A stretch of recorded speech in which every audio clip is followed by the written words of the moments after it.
¿Cómo están?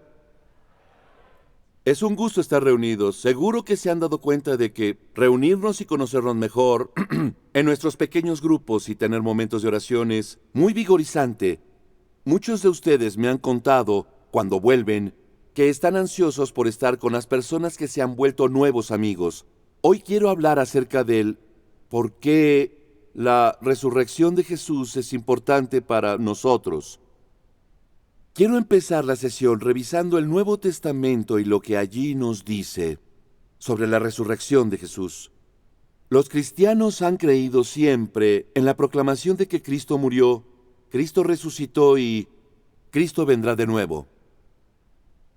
Esto es la esencia de la confesión de fe cristiana a lo largo de los siglos, y toda esa idea de la resurrección corporal del Señor es tan significativa e importante para todos, y aún así, en muchas ocasiones se olvida, es algo en lo que no pensamos, no consideramos cómo nos afecta. Quiero leer un poco del Nuevo Testamento durante nuestro tiempo juntos para que consideres qué ocurrió cuando Jesús resucitó de entre los muertos.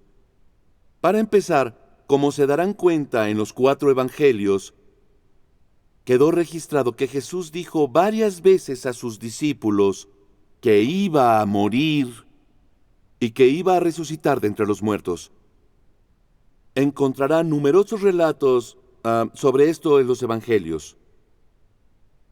Me gustaría compartirles solo un ejemplo. El padre Eric se refirió a esto en una de las primeras sesiones. ¿Recuerdan? Cuando Jesús le preguntó a sus discípulos, ¿quién dicen que soy? Es una pregunta desafiante para todos los que escuchamos. Pedro respondió, tú eres el Cristo, es decir, el Mesías, el Hijo de Dios vivo.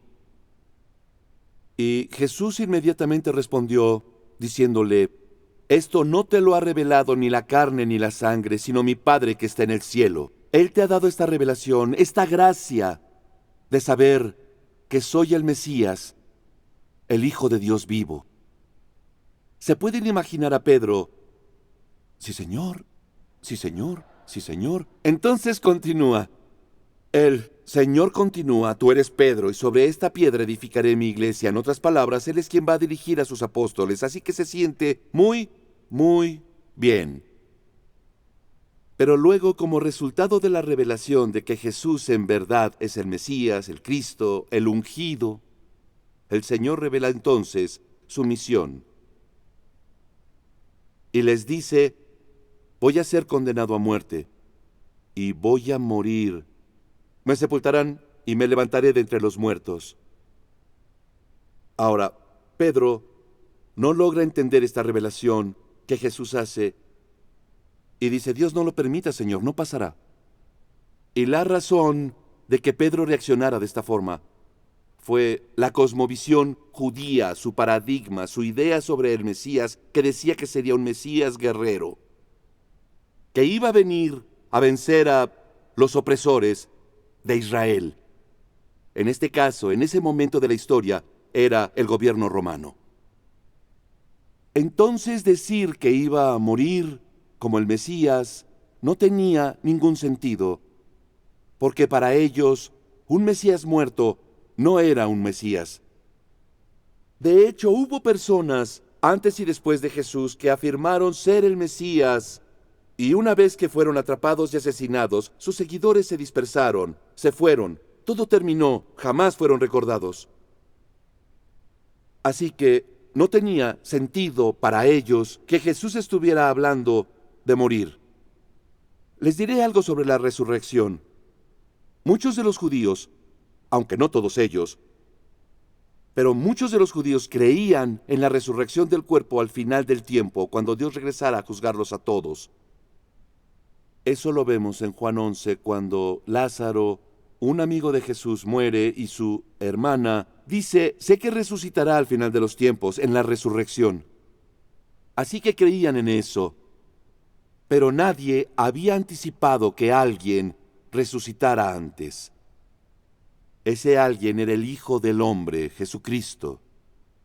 Eso también es importante entenderlo, ya que entendían la resurrección corporal pero la idea de que alguien resucitara ahora no tenía sentido. Así que ellos no esperaban que el Mesías resucitara de entre los muertos.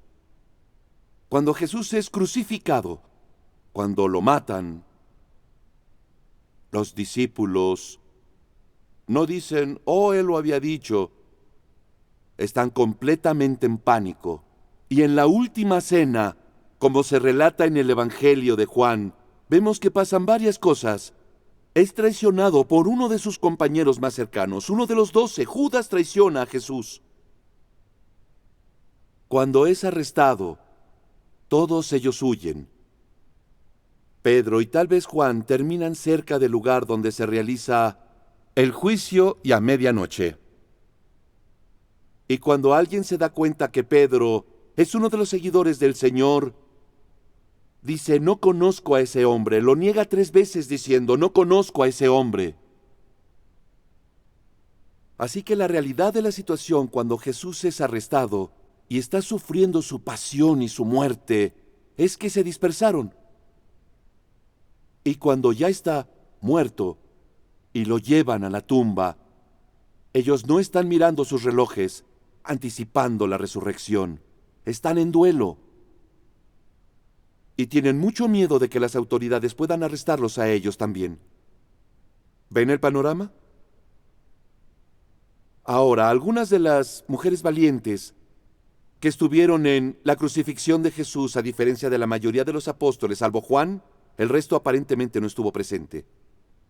Estas mujeres observan cuando llevan a Jesús a la tumba. La ven y conocen exactamente el lugar en el que colocan su cuerpo dentro de la tumba. Pero fue durante un viernes que Jesús murió. El día judío comienza y termina con la puesta del sol. El sábado es Shabbat. Entonces el viernes Jesús muere y es llevado a la tumba.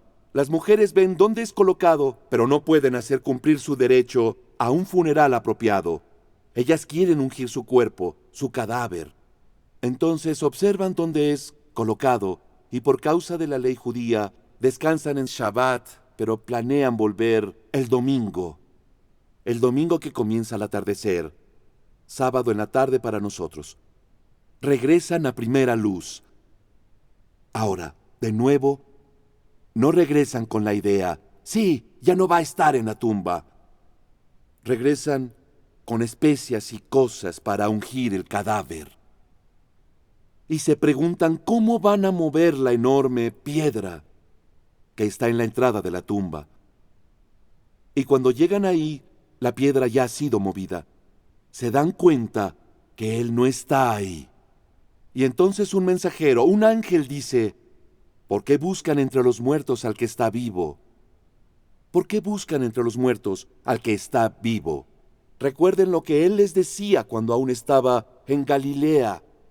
Es necesario que el Hijo del Hombre sea entregado en manos de los pecadores, que sea crucificado y que resucite al tercer día. Y las mujeres recordaron sus palabras. Después del hecho, han estado de luto. El ángel anuncia, ¿qué no recuerdan lo que Él les dijo? Ahora todo les queda claro. La verdad las golpea. Las mujeres corren hacia donde están los apóstoles y les dicen a los apóstoles, ha resucitado. Ellas le cuentan a todos lo que acaba de pasar. ¿Cómo es que los grandes hombres de fe responden? Ellos creyeron que eran cuentos. No podían creerlo al principio. Ahora piensen en esto. Si acaso esto fuera una fantasía, un cuento, ¿pondrías a las mujeres como los primeros testigos que encontraron al Señor? Sí, en la Palestina del siglo I, las mujeres no eran testigos legales. Claro, vas a escribir sobre las mujeres llegando primero. Luego regresas a los grandes hombres de Dios, los líderes de la iglesia. Les cuentas y contestan, por favor. Ya que sienten una tristeza profunda y confusión por lo que ha pasado, tanta que no pueden creerles. Los evangelios son tan creíbles debido a la increíble verdad que hay en ellos.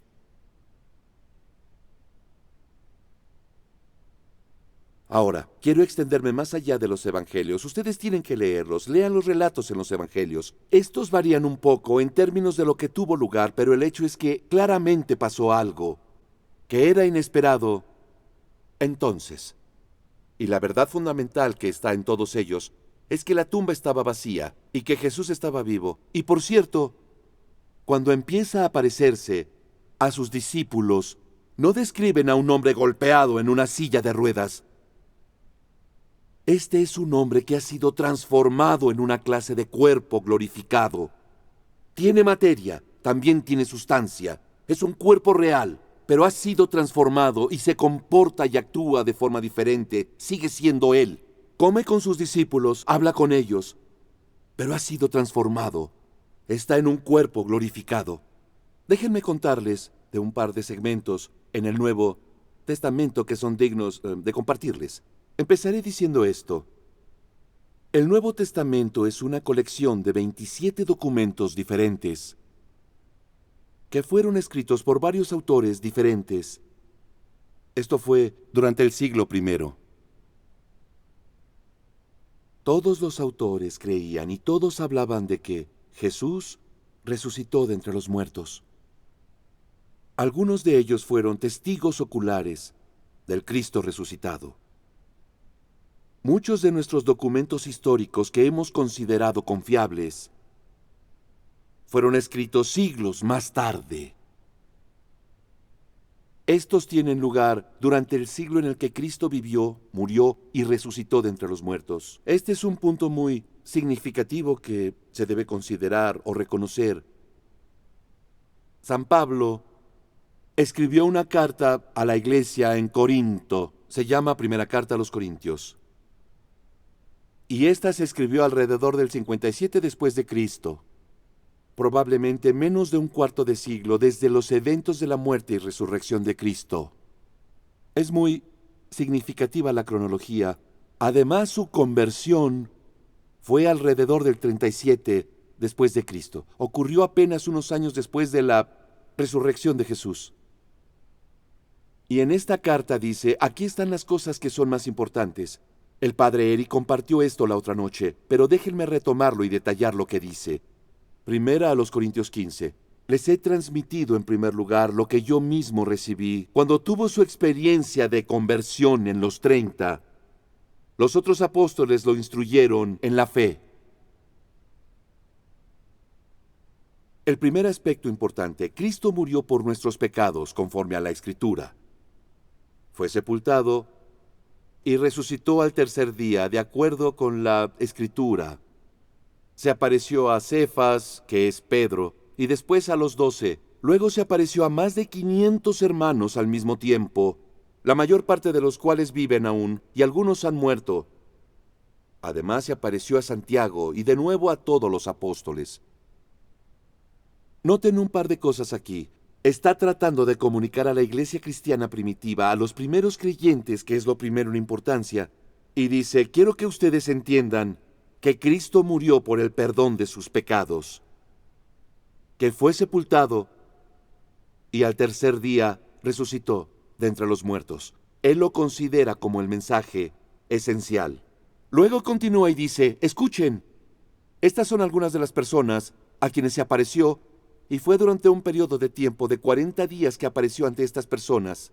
Una persona, a un par de personas, a grupos de personas, y termina diciendo, hasta se presentó ante 500 personas al mismo tiempo. La mayoría vive y algunos ya han muerto. ¿Por qué diría eso? Porque él quería que lo supieran. Si quieres corroborarlo con algunos de los testigos oculares de Jesús resucitado, puedes hacerlo, ya que hay muchos testigos que siguen vivos. Este es el centro del mensaje.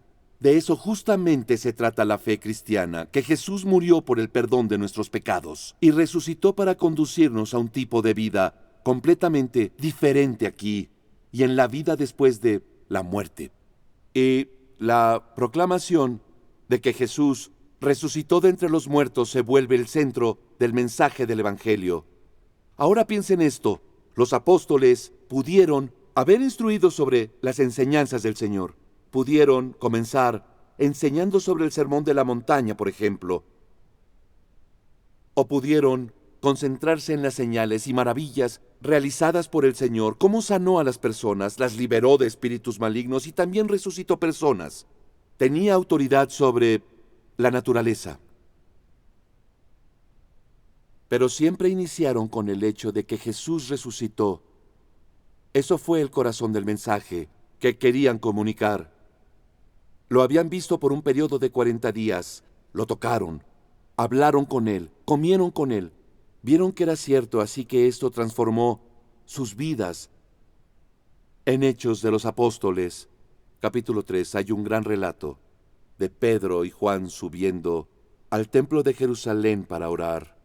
Quisiera analizar algunas cosas para ustedes, en especial para señalar esta proclamación primordial de que Jesús resucitó de entre los muertos. Ahora vamos a ver el contexto. Pedro y Juan subían al templo para la oración de la tarde, eso es a las 3 de la tarde, al templo de Jerusalén.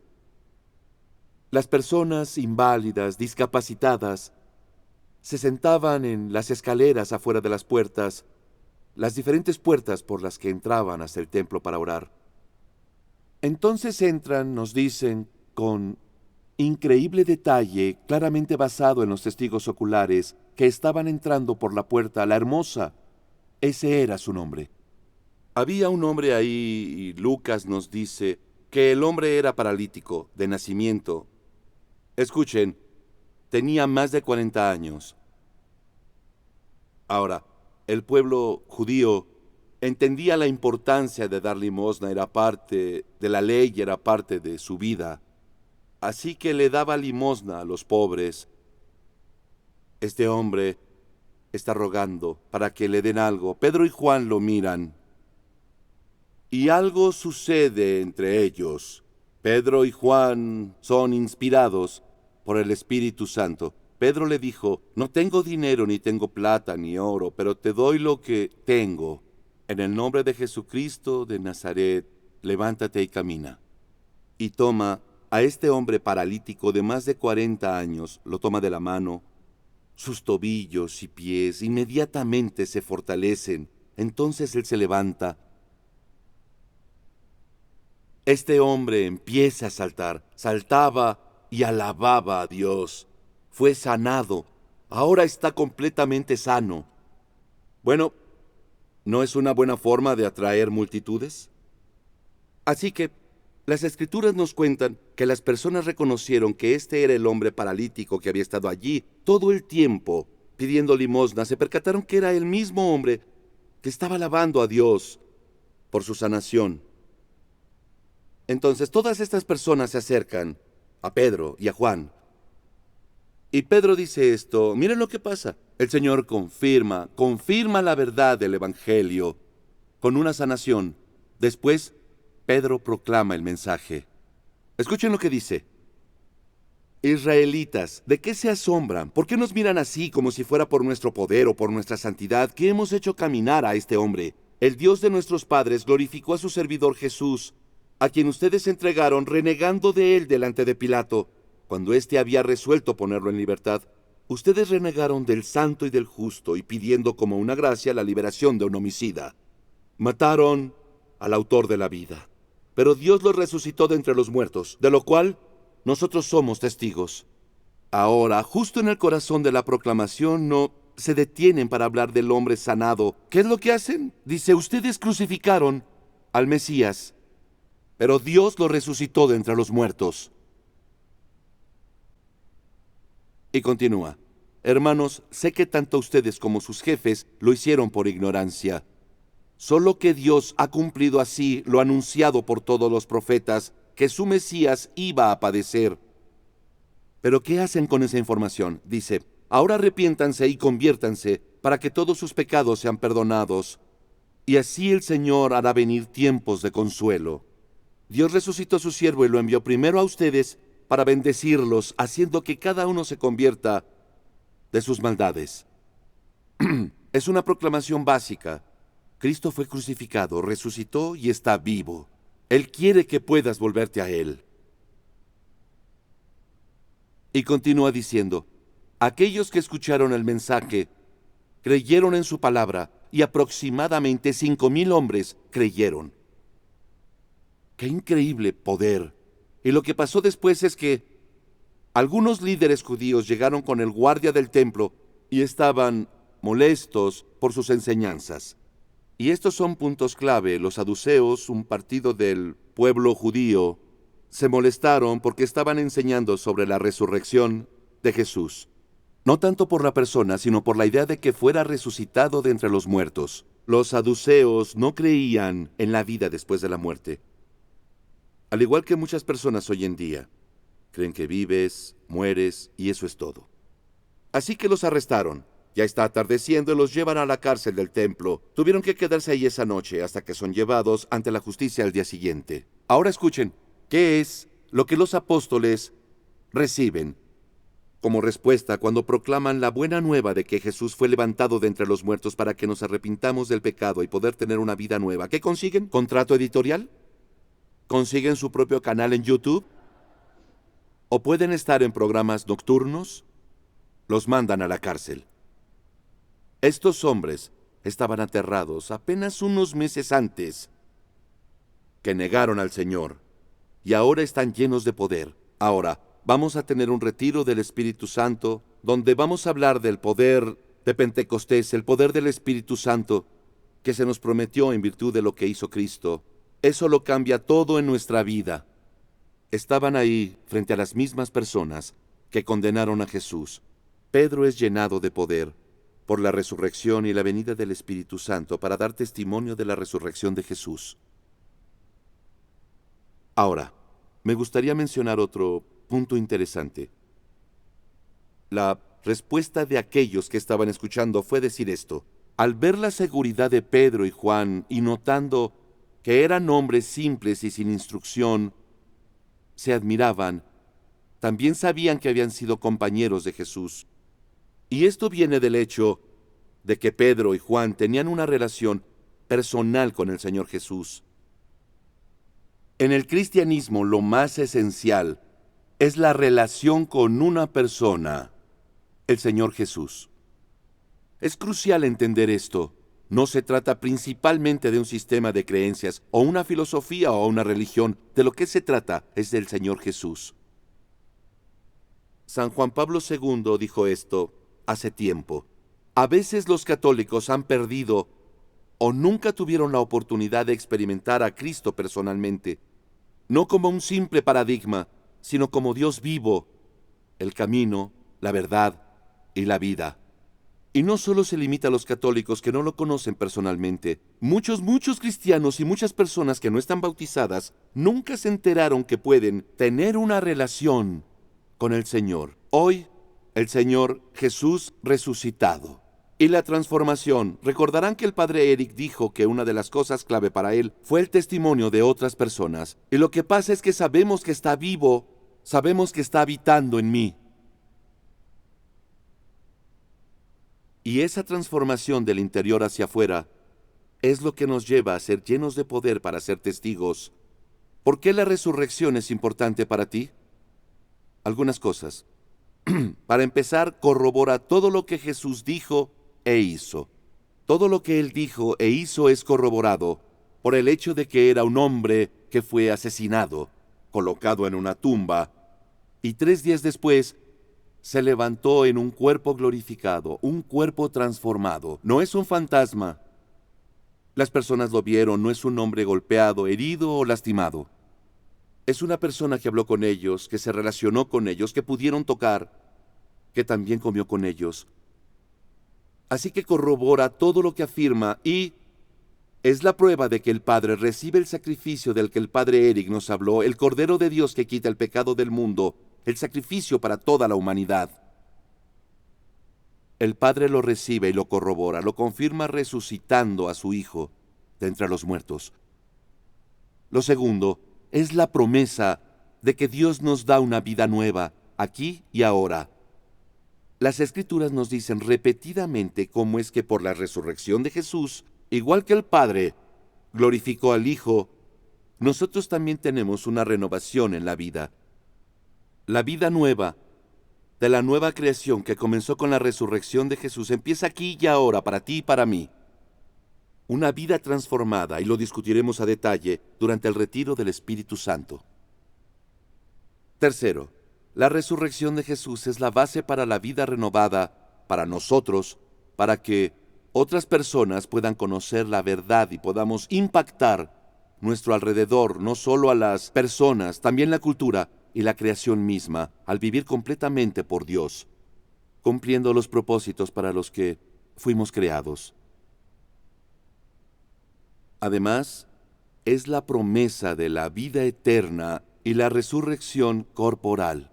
Esto es muy importante, como lo dije antes. De alguna forma hemos perdido de vista el hecho de que no solo se trata de llegar al cielo con un alma incorpórea, estando con Dios. La promesa que Jesús hace repetidamente y que la Iglesia afirma y profesa es que vamos a resucitar físicamente y tendremos una vida eterna con el Señor cuando Él regrese a juzgar a los vivos y a los muertos para crear un nuevo cielo y una nueva tierra.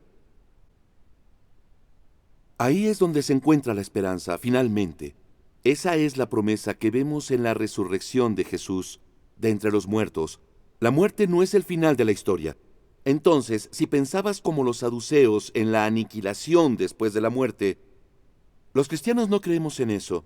Tampoco creemos en la reencarnación, en donde comienzas una y otra vez. Debido a lo que Cristo ha hecho, creemos en la promesa de la vida eterna con Él, en su presencia. No en ser absorbidos por la naturaleza, de ser parte del bosque, en ser parte de los árboles, del viento y del universo. No se trata de que todo mundo podrá llegar al cielo o se convertirán en ángeles. Se trata de la promesa de que tú y yo podamos tener una vida eterna y la promesa de un nuevo cuerpo. Les puedo decir que a mi edad estoy emocionado por esto.